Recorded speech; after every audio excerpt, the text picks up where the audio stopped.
12 ঘন্টার পথ 4 ঘন্টায় নেমে এসেছে। তবুও মানুষ বলে সময় নেই। 12 জনের সংসার এখন মাত্র 2 জনে।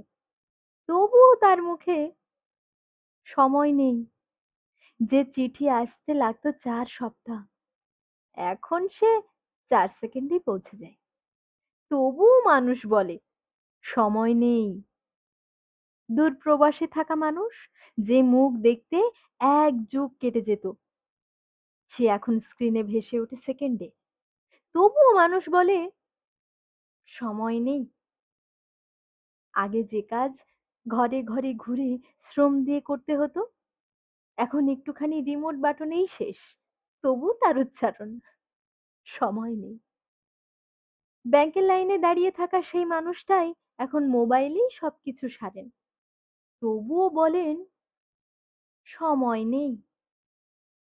মেডিকেল টেস্টে আগে লাগতো বেশ কয়েকদিন, এখন কয়েক ঘন্টায় রিপোর্ট।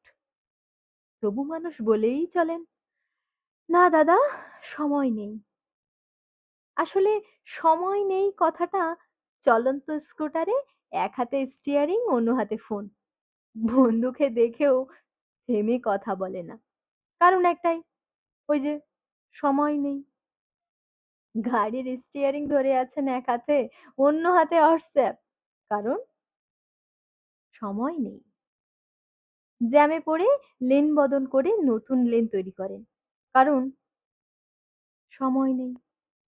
বন্ধুদের মাঝে বসে থাকেন, তবু সতর্ক দৃষ্টি ফোনে, কারণ কোথাও যেতে হবে, সময় তো নেই।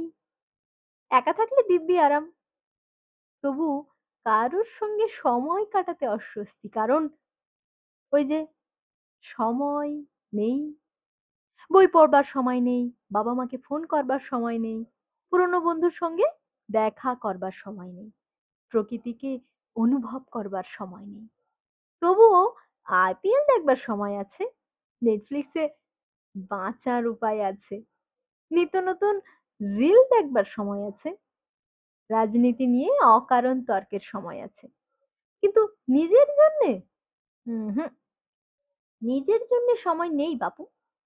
বিশ্ব সহজ হয়েছে, প্রযুক্তি এনেছে মানুষকে কাছাকাছি, দূরত্ব গেছে মুছে, সুযোগ বেড়েছে, তবুও মানুষ নিজেকে হারিয়ে ফেলেছে এই একটি বাক্যে, আমার তো সময় নেই। নিজের সঙ্গে চুপ করে স্থির হয়ে কথা বলবার সময় নেই, এই একটি বাক্য, আমার তো সময়ই নেই।